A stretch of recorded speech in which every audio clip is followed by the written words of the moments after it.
giving me wind and rain. You're some kind of butterfly. Baby, you give me midnight. You whip up my appetite.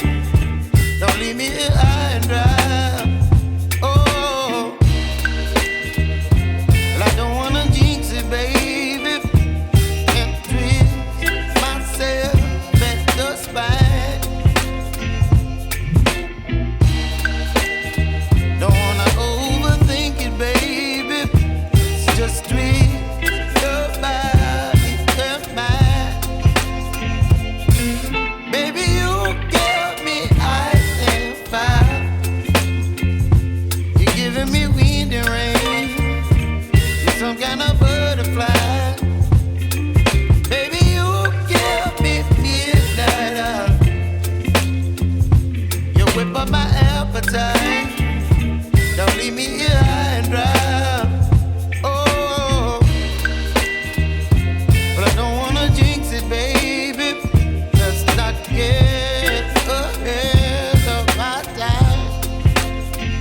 Oh, but I don't wanna miss you, baby. So I stand up and speak my mind. Oh.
Hola, bienvenidos sean todos ustedes a esta edición de Radio SPM, donde hoy tengo igual una invitada muy especial que me va a acompañar a conducir, que es Andrea. Andrea, muchísimas gracias por acompañarme. Hola, muchísimas gracias por tenerme aquí, por darme esta oportunidad.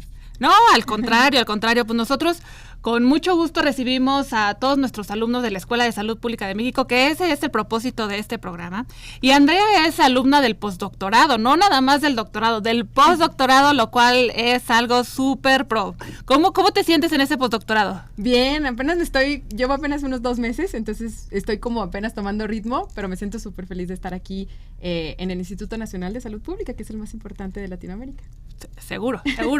Y aparte de toda la convivencia que tienes con muchos investigadores, ¿no? Y hoy vamos a tener varios de ellos, muchos investigadores muy importantes que tenemos alrededor del instituto, y varios de ellos van a estar con nosotros hoy acompañándonos. Como por ejemplo, vamos a una que me emociona muchísimo porque yo estoy aprendiendo mucho de la salud pública, y vamos a tener a la doctora Luz Dinora González, con quien podremos aprender cómo la salud pública se une con la nutrición, y aprenderemos todo sobre el programa de maestría en salud pública con concentración en nutrición. Exactamente, y vamos a empezar nuestro programa también hablando del programa ECO-INSP, que ha sido ya muy consolidado en el instituto desde hace muchos años, pero la maestra Giovanna Stefani nos va a venir a hablar de qué es exactamente este programa y cómo es esta estrategia. Entonces, muchas gracias y empezamos.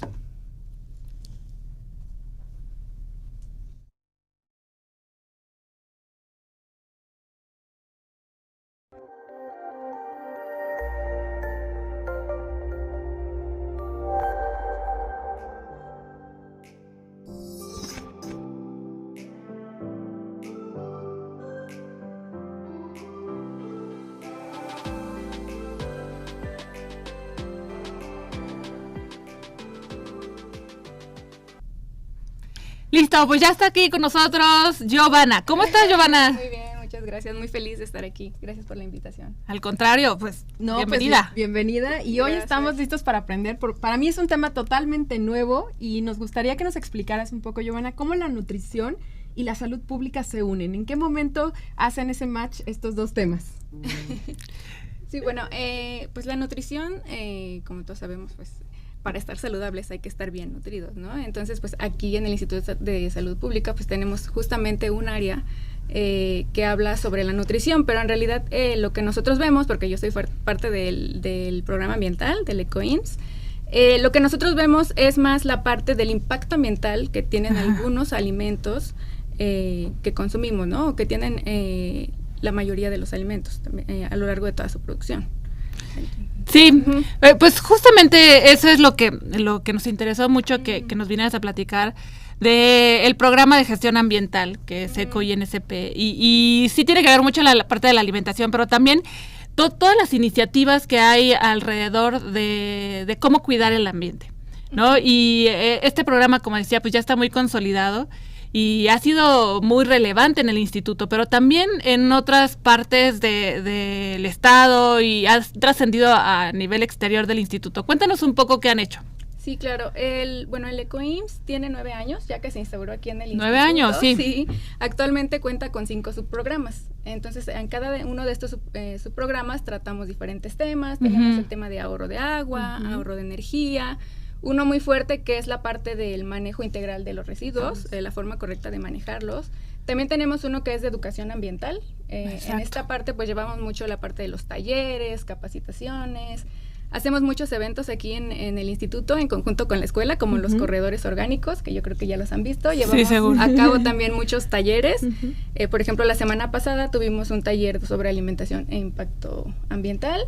Y bueno, también el año pasado se integró un nuevo programa que es un subprograma que es el subprograma de salud planetaria, que estamos ahorita pues dando a conocer este tema tanto dentro del instituto como fuera. Como dice la doctora Nenetzen, pues sí hacemos mucho, nosotros tratamos de llevar la información del EcoIMSS fuera del instituto, no solo con la comunidad institucional, sino que también la llevamos a comunidades aledañas, dando sobre todo lo que son talleres, pláticas, charlas, dando a conocer estos temas. ¿Y cómo podemos hacer, si nosotros quisiéramos llevar alguna de estas charlas, algún taller, por ejemplo, a una escuela, cómo podríamos contactarlos? Nos pueden contactar a través de nuestro correo, que es ecoinsp@insp.mx. Ahí nos pueden escribir cuál es el interés que tienen, qué tipo de charla es la que les gustaría que lleváramos a cabo, si es un taller, alguna dinámica ambiental, ahí nos pueden localizar. ¿Y es para todas las edades? Sí, es para todas las edades. Hemos dado talleres desde niños del kinder, de 5 añitos, hasta chicos universitarios, e incluso también amas de casa se han unido a nuestros talleres, y también pues los profesores están muy involucrados. Oye, y a mí me interesa mucho saber el impacto justamente de esto que comentabas, de la alimentación y de cómo el cuidar nuestro ambiente pues tiene que ver mucho también en nuestra salud. Y ustedes manejan mucho pues, diversos proyectos y han visto resultados. Platícanos algo sobre esto, o sea, de que ustedes han visto cómo cuidando ciertas cosas o reciclando ciertas cosas, ha habido una disminución de algo. Cuéntanos acerca de eso. Sí, bueno, después de tantos años que lleva el programa aquí, incluso se hizo un estudio de cómo ha cambiado el comportamiento de la comunidad institucional a partir de todas estas campañas que llevamos a cabo. Entonces, arrojó muy buenos resultados. El proyecto consistió en entrevistar a diferentes personas de diferentes áreas y la mayoría contestaron que sí han tenido un cambio de comportamiento tanto en el instituto, pero no solo aquí, sino en su hogar. En su hogar empezaron a disminuir sobre todo los residuos, a ser más conscientes de lo que consumen, tanto de alimentos como de otros productos. Entonces sí, de acuerdo con este estudio, pues sí ha tenido un impacto las campañas que hemos estado haciendo. ¿Y cuál sería la importancia o cuál podría ser la importancia de que les enseñemos desde chiquitos, desde un niño, por ejemplo, de 5 años, sobre educación ambiental? ¿Qué impacto podríamos pensar que puede llegar a tener en la Tierra? No, pues enseñarle a un niño desde pequeño, los niños son como esponjitas, ¿no? Entonces absorben todo, tanto lo bueno como lo malo. Entonces, si les empezamos a platicar sobre esta parte de cómo cuidar el ambiente, hay que cuidar a los animales, el agua, no hay que tirar basura en la calle, creo que tendría un impacto muy, muy grande en las próximas generaciones. sobre todo porque sabemos que pues teníamos crisis globales ya, cambio climático y toda esa parte. Entonces, las acciones que se necesitan implementar son ahora, pero pues no hay que dejar de lado a las próximas generaciones. Entonces, enseñar a los niños desde muy pequeños sobre todos estos temas, creo que tendría un alto impacto en todos estos temas para reducir el desperdicio de alimentos, para reducir nuestra generación de residuos, y bueno, todo esto impacta al final pues en el cambio climático, por ejemplo, ¿no? En disminuirlo, en frenar un poco lo que está sucediendo actualmente. Sí, y fíjate que en los jóvenes también es súper importante este tema, y más ahora, o sea, como que hay una muy buena tendencia en los jóvenes a cuidar el ambiente, y también he visto cómo los jóvenes, si tú les dices, cuida tu alimentación, no comas esto, no comas productos chatarra, pues no, ni te hacen caso, y lo decía el doctor Simón en una conferencia, que ni te hacen caso, pero si les dices, cuida esto, ya no tomes tanta refresco en lata porque eso impacta al ambiente, o las envolturas de plástico. Eso sí hace mucho clic en los jóvenes, y ahí sí es donde los jóvenes empiezan a mover mucho su cambio de hábitos. ¿Ustedes han visto también resultados de este tipo? Sí, también, sobre todo con los chicos de aquí de la Escuela de Salud Pública, siento que hay muchos que tienen esta iniciativa ambiental, ¿no? De hecho, está la asociación, que incluso querían crear una parte que fuera específicamente sobre el medio ambiente, sobre llevar a cabo acciones ambientales dentro del instituto. Entonces sí siento que las nuevas generaciones ya tienen este chip integrado, y es muy bueno, y no hay que dejarlo de lado, y por eso es que hay que seguir educando a los chiquitos, ¿no? A los que vienen. Y bueno, por ejemplo, hace una semana o dos tuvimos el corredor orgánico, y los chicos de la escuela organizaron un trueque de ropa, accesorios, zapatos. Entonces, toda esta parte promoviendo el reuso de nuestros productos, no tirarlos directamente a la basura, y pues ahí es como que estamos apoyando mucho, estamos disminuyendo nuestro impacto ambiental. Entonces, sí, los chicos ya vienen como muy con ese chip, y esperemos que las próximas generaciones también. Y es que el impacto ambiental es una cosa, o sea, no nada más es a veces en la basura, sino en la ropa. Estaba leyendo hace poco que, por ejemplo, en todo esto de moda y de fashion, ahora las telas, muchas telas causan contaminación impresionante y no nos damos cuenta. Entonces creo que es muy importante esta parte. Yo quería hacerte una preguntota en esta parte de, por ejemplo, aquí, ¿no? Yo cuando llegué aquí, que veía todos estos basureros con diferentes cosas, la educación, si bien es cierto que lo mejor es darla desde chiquitos, ¿ustedes han visto algún cambio específico, pero fuera del instituto? ¿Han evaluado alguna, como el impacto que ha tenido este programa fuera de aquí, ya en jóvenes, por ejemplo? O sea, algún pues sí, algún número que me puedas decir que dijeron, no, pues sí disminuyó, por ejemplo, en esta escuela que implementamos este programa o algo así. ¿Lo han podido medir? No, hasta el momento no hemos podido medir, no hemos llevado a cabo un estudio sobre, por ejemplo, si fuimos a dar un taller a alguna escuela, no hemos tenido ninguna. Sería un buen proyecto, lo vamos a anotar. Ahí está la idea. Muchas gracias. Cuando yo llegué, por ejemplo, el ver tantos bolsas. Sí, separadores. Sí, yo de verdad había cosas, yo decía, ¿esto va en plástico o va acá? Hasta que me dijeron, no, pues si tiene todavía alimento, tiene que ir en este. Si no tiene alimento, va en este. Entonces, sí, eso es súper importante. Es súper importante y debería estar en todas las escuelas. O sea, no, es un súper proyectazo que deberíamos de emplearlo, o debería de emplearse para todos lados, ¿no? Sí. De hecho, la semana pasada recibimos un correíto de alguna persona que trabaja aquí en el instituto, que la escuela de su hijo está interesada en visitar el instituto para ver toda esta parte de la separación de residuos, ¿no? Entonces, en esa parte vamos a llevar esta colaboración con ellos. Los vamos a invitar, que conozcan qué es lo que hacemos, a dónde van los residuos. No solo los separamos, sino los mandamos a reciclaje. Claro. Entonces, platicarles un poquito sobre esta parte, y ahí podemos hacer esta medición que nos estás comentando. Sí, pero está muy interesante. Está interesante como que tener también de afuera, porque nosotros lo vemos todos los días, pero quien a lo mejor nada más tiene pequeños proyectos que son muy buenos, pues para poder empezar a hacer como esos números que en un futuro pueden llevarnos a otros nuevos proyectos. Sí, fíjate que algo que desanima mucho, y es un comentario que he escuchado en algunas ocasiones, es que cuando tú tienes tu basura bien separada en casa o en oficina, llega el personal de limpieza, de camión, lo que sea, y así, todo en una mismo lugar. Entonces dices, no, tanto que me costó. ¿Qué nos sugieres, o sea, para las personas que hacemos eso, que separamos, pero que nos desanimamos cuando vemos que todo va al mismo lugar? Okay. Bueno, lo primero sería tratar de disminuir nuestro consumo. o consumir conscientemente. Es decir, comprar productos que, por ejemplo, no tengan tanto empaque, comprar cosas a granel, reutilizar, regalar las cosas que aún funcionan para que no se vayan directamente a la basura. Pero si ya generamos esta basura, estos residuos, y los estamos separando en nuestro hogar, desafortunadamente en nuestro estado pues aún no existe esta parte de que el camión pase y los recoja separados, ¿no? Entonces lo que tendríamos que hacer nosotros es separarlo y llevarlo a un centro de reciclaje, que ahorita hay muchos por todas partes, ya hay muchos de estos localitos que te reciben tus residuos e incluso te pagan, ¿no? Por llevarlos. Entonces, eso es lo ideal, que tú los separes, los lleves a un centro de reciclaje, ellos te dan una remuneración pequeña, pero... Bueno, eso es un buen motivo. Es un buen incentivo, sí. Sí, porque si lo llevas, si lo separas y lo mandas al camión de la basura, pues sí va a suceder esto que comentan, que lo van a revolver. Algunos sí lo van a pepenar, algunos lo van a vender, pero pues la mayor parte se va a ir a un tiradero. Ok. Y yo tengo otra pregunta. ¿Qué hacen ya cuando ustedes toman la basura de aquí y la van a reciclar?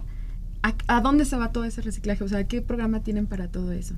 Sí, tenemos viene una empresa especializada que está registrada ante la Secretaría de Desarrollo Sustentable de aquí del estado. Ellos se llevan los residuos, hacen otra clasificación porque algunas veces pues no va muy bien clasificado desde aquí. Entonces ellos hacen otra separación y lo mandan a diferentes empresas en diferentes estados de la República. Por ejemplo, lo mandan a una que se llama, creo que Biopapel, y entonces ahí pues reciclan toda la parte del archivo, ¿no? Que es muchísimo el que generamos aquí en el instituto. Entonces, esa es una parte. Otra parte, los electrónicos, por ejemplo, pues separan los componentes que les funcionan, los metales, algunos plásticos, y bueno, ya lo demás sí tendrá que parar en un relleno sanitario, pero lo demás se vuelve a utilizar, se reciclan otras cosas. Okay. Oye, Giovanna, pues muchísimas gracias por toda esta información. Y pues algún correo que quieras dejar por si alguien tiene igual algún comentario o algo que quiera pues consultarte directamente, o esos talleres que están interesados, etcétera. Sí, es el correo del programa, que es ecoinsp@insp.mx. Y bueno, también pueden seguirnos a través de Facebook, a través de Instagram, que es pga-ecoinsp. Y ahí también nos pueden consultar y tratamos de contestarles lo más rápido posible. Ok, pues muchísimas gracias. Ya saben, ecoinsp@insp. Gracias. Estuvo súper interesante. Muchas gracias, Giovanna. Bueno, pues seguimos con nuestra siguiente invitada.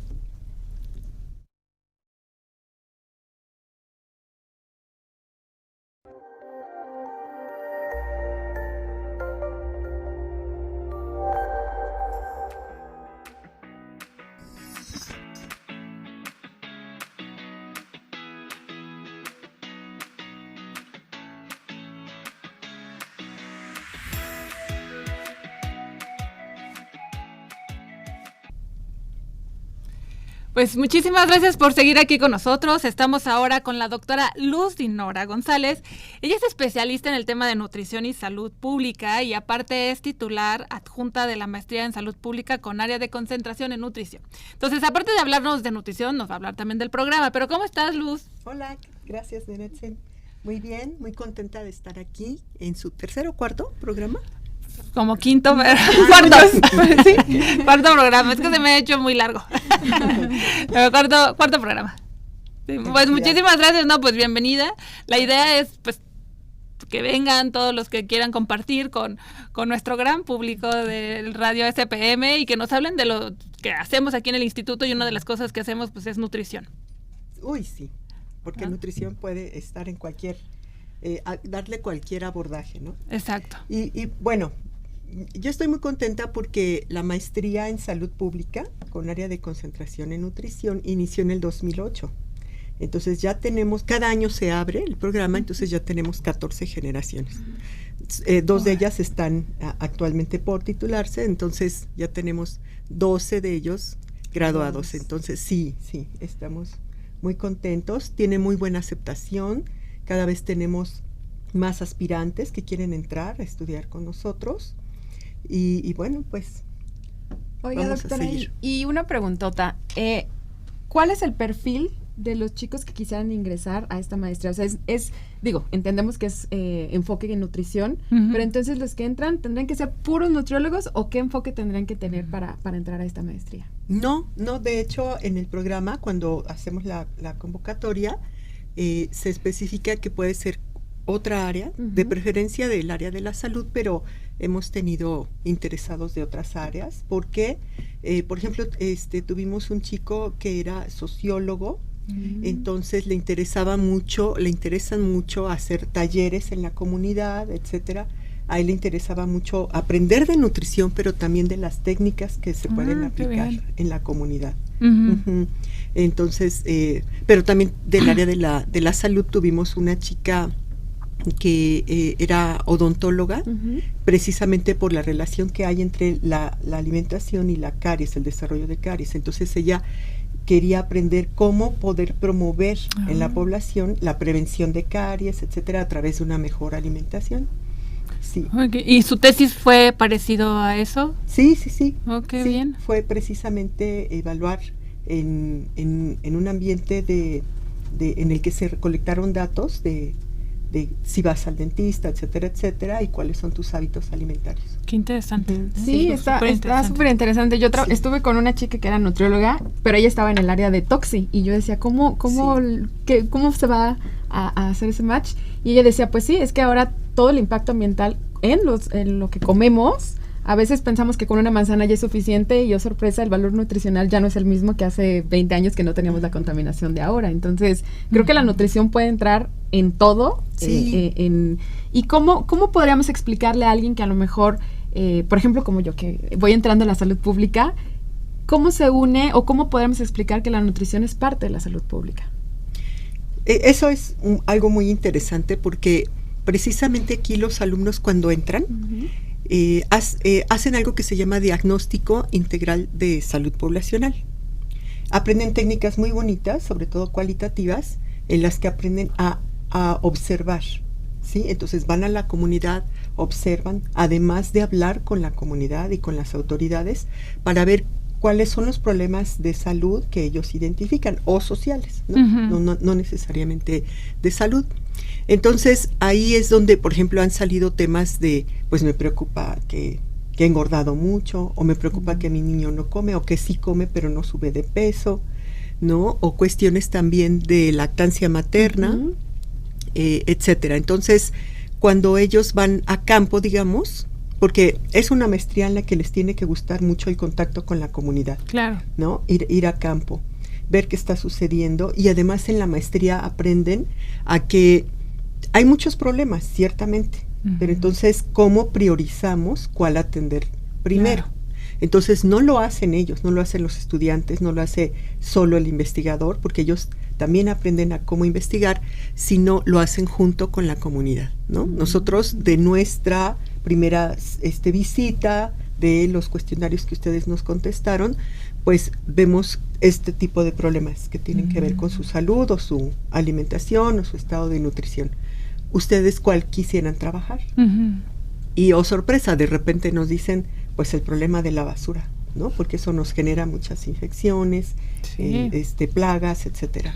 Entonces, bueno, no era precisamente un problema de nutrición, pero también tiene que ver esa cuestión de salud, tiene que ver con la cuestión de que sí, por la plaga que se está generando debido a un problema grande que tienen de basura, entonces se están contaminando sus alimentos, etcétera. O los niños, si no están bien nutridos, si están conviviendo, jugando en ese ambiente, pues pueden desarrollar alguna infección. Entonces sabemos que es un círculo vicioso, digamos, el que un niño esté desnutrido, se enferma, contrae una infección, no tiene suficientes defensas, y entonces no sale de ese círculo de desnutrición-infección. Oye, qué interesante que la comunidad vaya trabajando en conjunto con los estudiantes, ¿no? Y que ellos mismos también aprendan de la misma comunidad, porque así también se enseñan a priorizar, conocen más a las personas y saber qué proponer, ¿no? Y el caminar también con ellos y con sus docentes o investigadores, pues también es parte de la formación, ¿no? De los alumnos y de los estudiantes que están aquí en esta maestría. Exacto. Y algo muy interesante también es que los alumnos desarrollan mucha creatividad, ¿no? Junto con la población. Eso es súper importante. Sí, por ejemplo, las técnicas que se trabajan con los niños o adolescentes son muy bonitas. Una cartografía, ¿no? En un pliego de papel enorme, los niños tienen que dibujar su comunidad y después poner banderitas en donde identificas algo muy bueno y donde algo que no te gusta mucho y algo muy malo. Entonces ahí es donde los niños trabajan mucho así, más que preguntándoles cómo te sientes, qué problema identificas, no. Claro, porque muchas veces no te lo van a contestar, ¿no? tan Claro. abiertamente, Sí, ¿no? exacto. Entonces, aquí lo que les sugerimos siempre a los estudiantes es tomen un tema que creativo, porque de repente se está trabajando mucho, por ejemplo, ahora en el etiquetado nutrimental, y todos quieren hacer su trabajo sobre eso. Pero hay muchos otros temas, Claro. nuevos temas, por ejemplo, ahorita lo que nos comentaba la ponente anterior, la participante anterior, Giovanna, Ajá. acerca de la salud ambiental, ¿no? Ahora vemos que el desperdicio de alimentos, la falta de agua o desperdicio de agua, O el uso de plaguicidas. exacto, por ejemplo, tiene ¿no? que ver mucho también con la salud pública, ¿no? Entonces, vienen, digamos, nuevos temas, cuestiones emergentes como la pandemia recientemente, y entonces cómo impacta en el estado de nutrición, en la selección de alimentos, en qué sí puedo comer o qué debería comer, ¿no? Para defenderme ante la infección, etcétera, etcétera. Entonces nosotros estamos siempre preparándonos, eso es algo muy importante que quisiera compartir, que esta escuela, a pesar de que tiene 100 años, siempre está a la vanguardia. Bueno, no a pesar. Más bien. No, digamos, no tenemos las técnicas y conocimientos de hace, Bueno, sí. de hace 20 años, va sino cada vez seguimos mejorando y mejorando. Sí, exactamente, ¿no? Y bueno, estamos ahorita también en una etapa de renovación en la que los aspirantes, ¿no? Van a tener que ser muy autodidactas, ¿no? Porque ya no estamos mucho a favor de esta cuestión de que solamente el ponente es el que sabe, Claro. el profesor es el que habla y habla y habla y habla, Claro. sino va a haber mucho trabajo antes de la clase para que más bien ya sean una cuestión más de como un taller, como un más interactuar ideas, discutir ideas, proponer, etcétera, durante las clases. Y creo que es de suma importancia eso que decía, doctora, de cómo los programas o cómo los proyectos que implementan ustedes, al incluir a la comunidad, hacen que se empodere la comunidad del proyecto, Sí. ¿no? Entonces, el día que ustedes ya no Claro. estén ahí, Claro. ellos lo pueden seguir Sí. implementando y pueden empezar. Porque muchas veces, yo me acuerdo antes, que pasaba mucho que íbamos a las comunidades y pues sí, muestreábamos o lo que fuera y nos íbamos y la comunidad seguía Sí. igual y no habían realmente cambios en las comunidades hasta que a alguien ya se le ocurre decir, bueno, hay que más bien empoderar a la comunidad para que tomen el proyecto como suyo, ¿no? Entonces, Sí, que vean que son sus Sí. ideas. Claro, también, ¿no? claro. Sí, así es. Y bueno, en este aspecto ha tenido un papel muy importante la Secretaría de Salud del Estado de Morelos, a quien también les queremos agradecer, porque precisamente muchos de estos diagnósticos poblacionales se hacían en Cuernavaca. Y de repente nos dijeron, le dijeron a la escuela, ¿por qué solo Cuernavaca? Queremos que nos hagan diagnósticos Claro. en otros municipios del estado. Entonces esto ha sido muy favorable para identificar, porque les damos resultados. Los alumnos presentan resultados ante las autoridades, ante la comunidad y ante la escuela, ¿no? Entonces se conoce más de cómo está el estado de salud del estado, la percepción que tiene la población sobre su salud, qué necesidades hay, etcétera. Y eso es súper importante porque también parte de la formación de los alumnos es presentar sus resultados y presentar sus resultados no nada más ante sus docentes, sino ante los clientes estratégicos que son o el presidente municipal o los ayudantes municipales y que ellos vean ya la realidad y decir, bueno, estos son los resultados y que escuchen también pues esa retroalimentación, pero también puede haber críticas, ¿no? Entonces es parte de la formación y que creo que es súper importante para cualquier salubrista, ¿no? El poder hacer este tipo de trabajo. Oye, Dinora, pues muchísimas gracias por acompañarnos y para ir cerrando ya esta plática, ¿qué nos puedes decir? Un mensaje final para todos los que están interesados. Yo sé que nutrición, la verdad, no necesita mucha promoción porque siempre hay muchos alumnos, muchos interesados, ¿no? Pero sí, o sea, a lo mejor hay alguien que está por decidirse entre un tema y otro, o por salud pública u otra cosa. ¿Cómo les puedes ayudar a decidirse por la Escuela de Salud Pública de México y por nutrición? Eso es muy importante. Por la escuela, bueno, digamos, el prestigio que tiene la escuela, lo que acabo de comentar, la experiencia que se tiene y también el aprendizaje continuo, ¿no? Los seminarios, los invitados de otros lugares, ya sea de México o del extranjero, eso enriquece muchísimo el aprendizaje, eso a nivel de la escuela. Y como individuos, pues yo sugiero que sepan muy bien, que lean muy bien el programa académico, las materias, y que sepan muy bien si ustedes quieren ser investigadores y docentes o en salud pública es ya sea dedicarse a ser salubrista, o bien pueden incidir en muchas otras cosas, porque una de las diferencias, por ejemplo, son estos métodos cualitativos que aprenden. Entonces pueden desarrollar una intervención, evaluarla desde el punto de vista cualitativo también, aunque cuantitativo no lo aplican mucho, pero también aprenden esas herramientas, y sobre todo que les guste el contacto con la comunidad, eso es muy importante. Las políticas públicas, ¿no? Incidir en un cambio en el país. Es súper importante. Oiga, doctor, finalmente, ¿cuándo es la siguiente, o sea, cuándo entra la siguiente generación? Si alguien nos escuchara ahorita y dijera, yo quiero estudiar eso, ¿cuándo son las fechas como clave? Pues ahorita ya está abierta la convocatoria, ya pueden subir sus documentos en línea. Hay una serie de pasos, además de subir documentos, es un pago que tienen que hacer, presentar el examen. Hay una serie de filtros que se aplican, que están detallados en el programa académico, y después de pasar esos filtros, después viene una etapa de entrevistas con profesores, investigadores, y algo muy importante es la lectura y reflexión de un documento en el que ellos tienen que darnos por escrito su reflexión. Entonces, esto son pasos muy importantes en los que nosotros podemos, tienen un puntaje, pero también nosotros en la entrevista vemos si realmente es salud pública, nutrición lo que quieren, o su interés es más en investigación o en otro programa. Y lo importante es, ¿tienen beca CONACYT?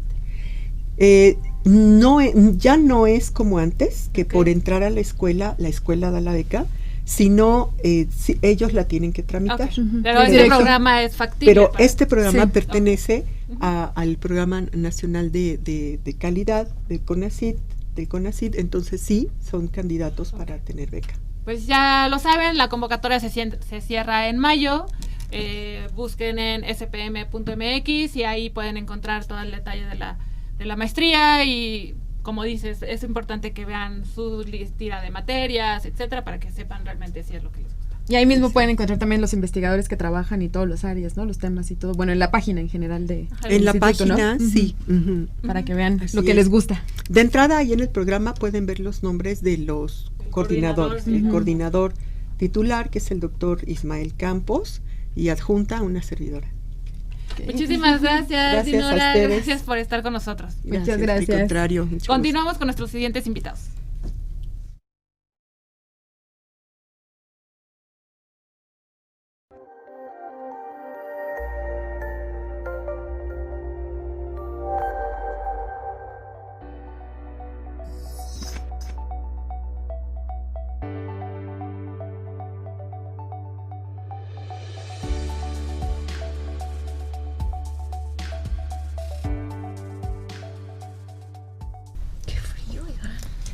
Es que aquí se siente.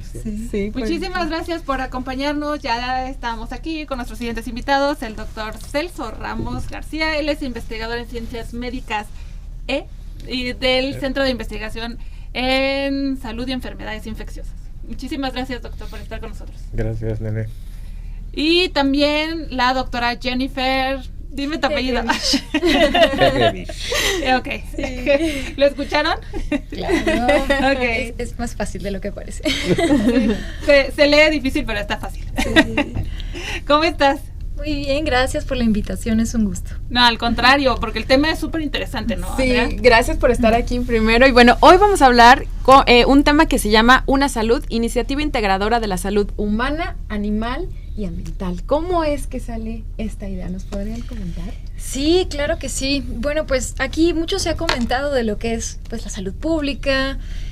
Por muchos años se ha trabajado siempre en mente con la salud del ser humano, pero algunas circunstancias nos han llevado a pensar que quizás hay mucho más detrás, que tenemos que contemplar también la salud animal, la salud ambiental, y pues seguramente lo vimos ahora con la pandemia, ¿no es así, doctor? Así es. El doctor Celso justamente ha trabajado mucho sobre COVID-19 y ¿qué nos puede decir también sobre SARS en el 2002? ¿Cómo fue que...? Sí, esta pregunta que haces es muy relevante porque efectivamente hasta ahora tenemos la idea de que la salud pública la vemos en forma muy vertical y no vemos a los lados o hacia abajo, inclusive hacia arriba. Entonces la idea del enfoque de una salud es visualizar muchos determinantes que tienen que ver con la salud pública. Y dos de ellos pues son precisamente lo que menciona Jennifer. Uno es la salud de los animales y la otra es la salud del ambiente o el ecosistema, ¿no? Y sabemos que muchas enfermedades nuevas, que se llaman enfermedades emergentes o aquellas que ya habíamos, se supone que habíamos controlado y nuevamente surgen, las enfermedades reemergentes, están asociadas con agentes patógenos que afectan a los animales, que se conocen como enfermedades zoonóticas. Entonces uno, dice, muchas enfermedades que padecemos como humanos, pues están ligadas íntimamente con los animales, ¿no? Entonces hay que visualizar también la salud de los animales, como se hacía hace un siglo o más de un siglo, ¿no? Se tenía la idea de que los animales influían, o la salud de los animales influían en la salud de los humanos, por supuesto. Que fue el caso de COVID, ¿no? Que justo lo que comentaba Jennifer. Y seguramente usted nos va a quitar ese mito o no, de los murciélagos en China, que cómo es que transmiten todas esas enfermedades, incluso el COVID. Sí, efectivamente, si vemos las publicaciones de 2003, 2002, 2003, sobre la aparición del SARS, el primer SARS que apareció en esa época, se asoció con un murciélago en particular como reservorio principal. Y después se investigó y había otros animales secundarios que fungían como reservorios secundarios. Entonces ahí no hay duda de que el murciélago es el reservorio principal de este coronavirus, que es un coronavirus. Y más adelante, en 2013-2014, surge otro SARS, pero asociado con la transmisión a través de los camellos, ¿no? En la península arábiga, y es otra vez un coronavirus, ¿no? De la misma familia que el actual SARS-CoV-2. Pero aún cuando, se comen los camellos, ¿o cómo se transmite? No, es a través del murciélago, nuevamente, es un murciélago como reservorio natural, que al morder a los camellos, los camellos se infectan y el virus se está eliminando de los camellos infectados a través de así como adquirimos el SARS-CoV-2 o la COVID-19, ¿no? Y de hecho, perdón doctor, pero de hecho recuerdo que uno de esos artículos decía al final, ¿no? Hasta parecía como historia tétrica de terror, porque decía que así como estaba evolucionando, no, o sea, se podría pensar que podría llegar al humano en algún punto, pero yo me acuerdo que era un artículo de los primeros que salieron del SARS y decía así, tal cual, la conclusión era: hay que seguirlo investigando porque puede llegar al humano. ¿Cómo fue que nadie lo vio, nadie le interesó?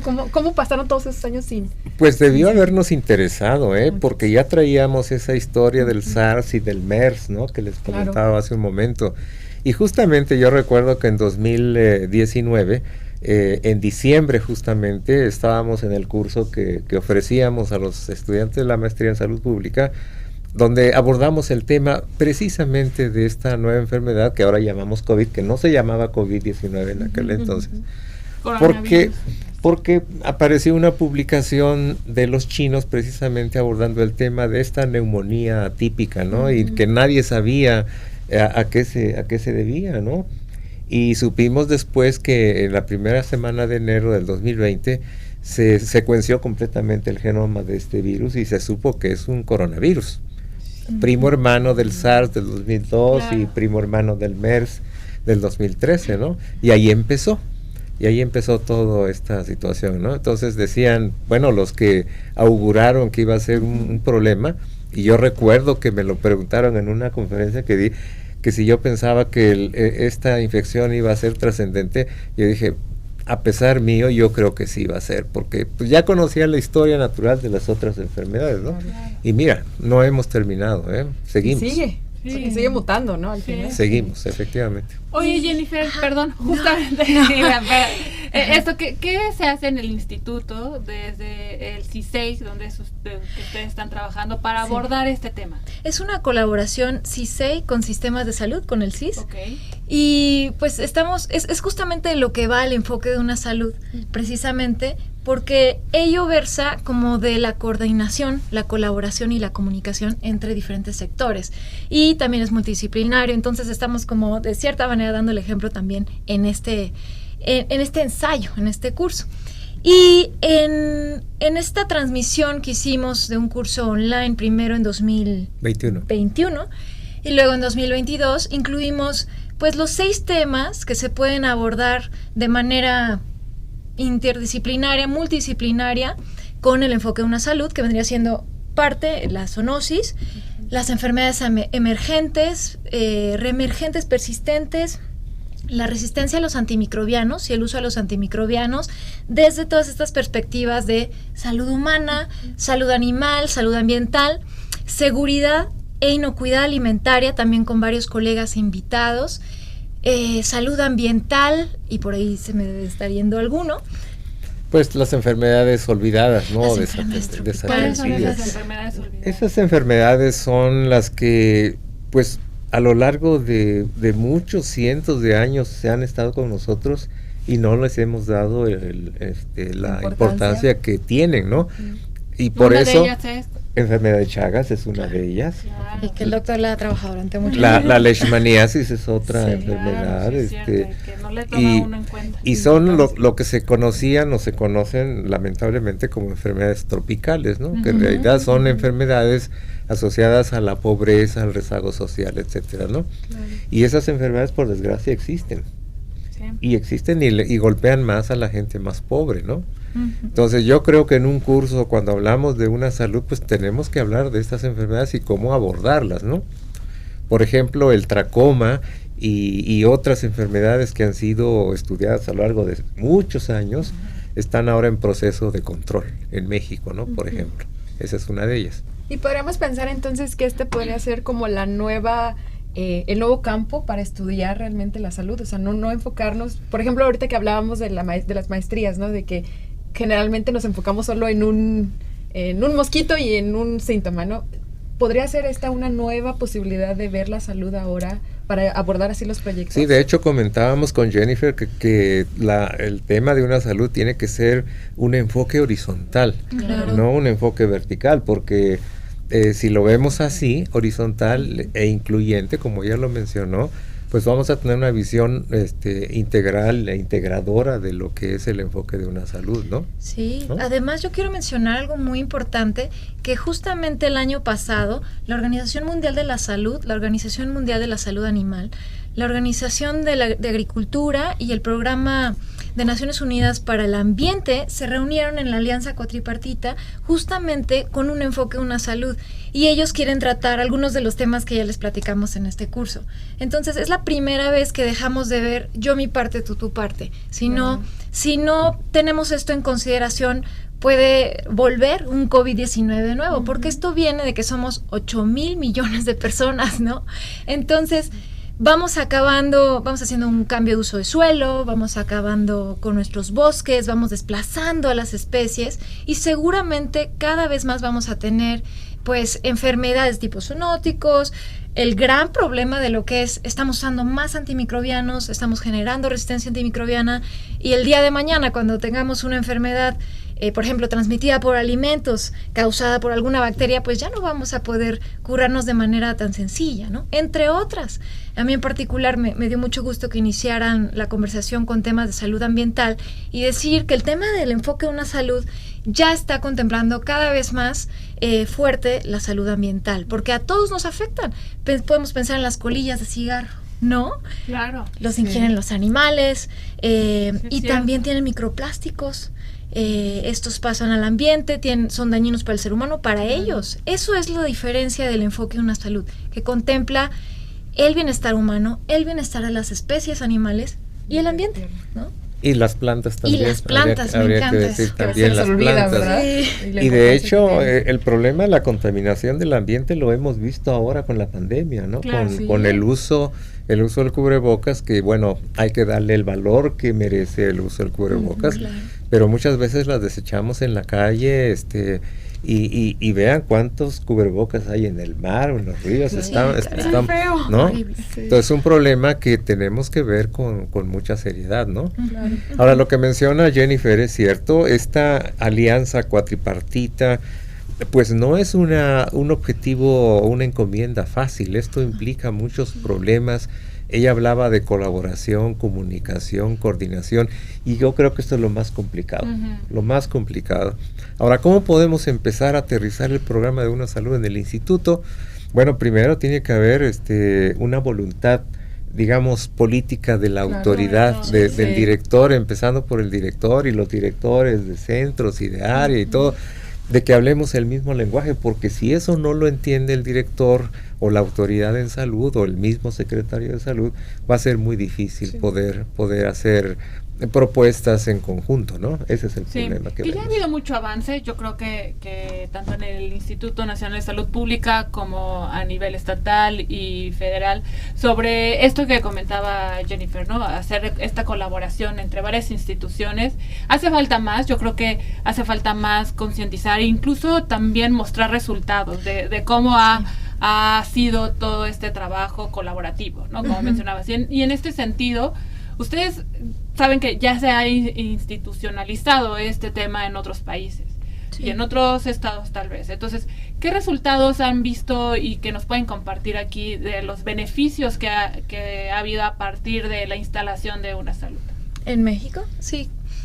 Bueno, yo quisiera comentar 2 ejemplos puntuales y aquí sí quiero celebrar a Senaprece, por ejemplo, que tiene su programa de atención específico, donde ya incorpora pues a los 3 sectores clásicos, ¿no? Al sector de salud, al sector ambiental y al sector animal, para abocarse a las enfermedades emergentes y de tipo zoonóticas, ¿no? Y también, por supuesto, a Senacica, dentro de Agricultura, del Secretaría de Agricultura y Desarrollo Rural, que pues ha dado pasos muy importantes también en, por ejemplo, reducir el uso inapropiado de antimicrobianos en animales, ¿no? Es muy importante. Sí.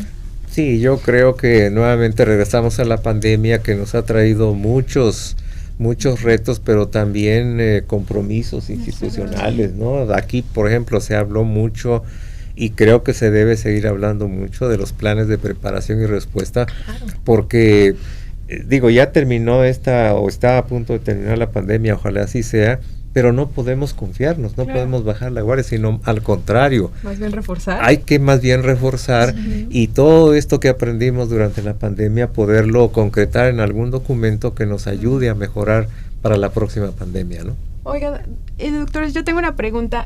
Hablando esto que decía de cómo Una Salud se ha implementado hasta en otros países, a mí hace poco tuve la oportunidad de ir a África y antes de ir es un rollo de que te hacen inyectarte hasta por 300,000 cosas y uno no entiende y vas y...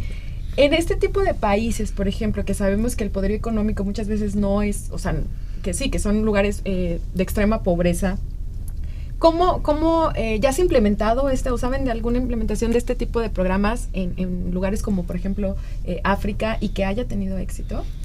Pues justamente es en África donde más se ha usado el enfoque de Una Salud. Si uno revisa los libros, las publicaciones, es justamente en África, ¿no? Yo creo que es un buen ejemplo que nos dan estos países, que muchos son países pobres, ¿no? Y sin embargo, el problema que tienen, sobre todo enfermedades zoonóticas, es tremendo. Sí. Y eso, pues yo creo que los ha obligado a fortalecer sus programas de vigilancia, de prevención y control, basados precisamente en el enfoque de Una Salud, ¿no? Y mi siguiente pregunta iba con relación a eso. Por ejemplo, yo visité Nigeria y de verdad no tuvieron el impacto que se avecinaba, o sea, que pensaban que iban a tener con la pandemia de, por ejemplo, el número de muertos, y de verdad ellos no lo tuvieron.